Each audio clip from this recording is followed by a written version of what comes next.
The bustling heart of Enugu City, where the streets hummed with the chaos of Okadas, the rhythmic calls of street hawkers, and the glamour of nightclubs in Independence Layout, there lived a girl named Adaora, known to many as Ede Gold.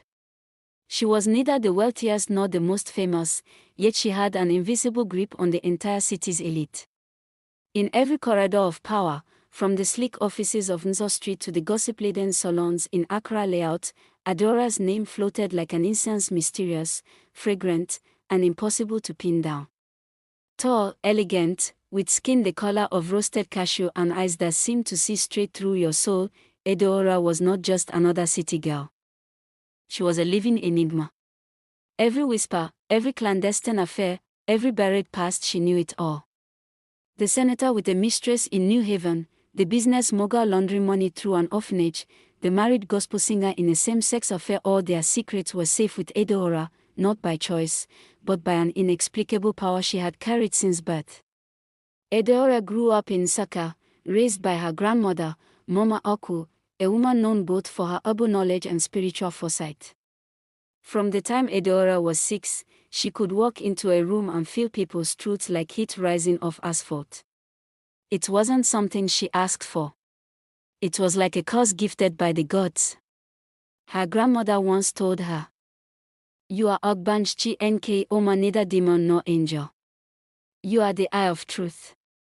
But Adaora didn't see it as a gift.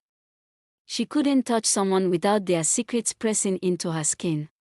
She once held her classmate's hand in school and saw visions of the girl being molested by her uncle. She was 10. From that day, she withdrew from touching, hugging, even standing too close. Yet as she grew, the ability evolved. She didn't need to touch anymore.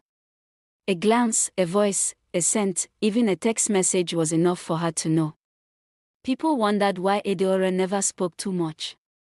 In a city where everyone wanted to be seen, Adaora lived behind metaphorical sunglasses, watching, absorbing, never revealing.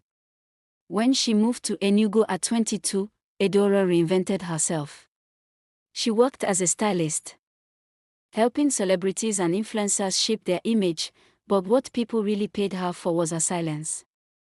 The city's secrets came to her like bees to hibiscus.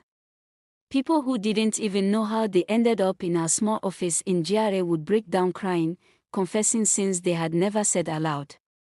Her reputation spread like fire. If you wanted your secret kept, tell Ede Gold. If you wanted to know who was betraying you, she already knew. Some said she was a witch, others said she was just well connected. She let them believe whatever they wanted. Yet, no one, not even those closest to her, knew her own secret. Because Adaora carried a pain so profound, it had carved a fortress inside her soul. Her real father was a powerful pastor in Port Harcourt who had raped her mother, a choir girl, during a crusade. Her mother, barely 17, gave birth and ran to Nsukka to hide the shame. That story, Adaora locked deep inside her chest, wrapped in layers of silence. She had never told anyone. Not even when the pastor died in a plane crash and his face was on every Nigerian newspaper. She stared at his photo, and all she felt was a cold emptiness. The world cried for a man of God, but Adaora knew the truth. And that was her greatest burden, knowing too much and never being able to say anything. In her silence, she had found power. In a city like Enugu where image was everything, her discretion became currency. Politicians paid her to vet their inner circles. Wives begged her to help them confirm suspicions. Even pastors consulted her before laying hands on congregants. But Adaora never charged for the truth, she only charged for silence. And in a world drowning in noise, silence was the most expensive commodity. Things began to unravel the day Chinedu returned. He was her childhood friend, the only boy she had ever loved, the one person whose thoughts she could never read. That alone made him irresistible. He had left for Canada at 19 and returned a decade later, now a tech entrepreneur with dreams of building a digital hub in Enugu. They reunited by chance at a rooftop lounge in Independence Layout. When he hugged her, she felt a sensation she hadn't known in years: peace. Chinedu didn't confess anything, didn't ask anything, and yet, being near him made her chest feel like fresh rain had washed it.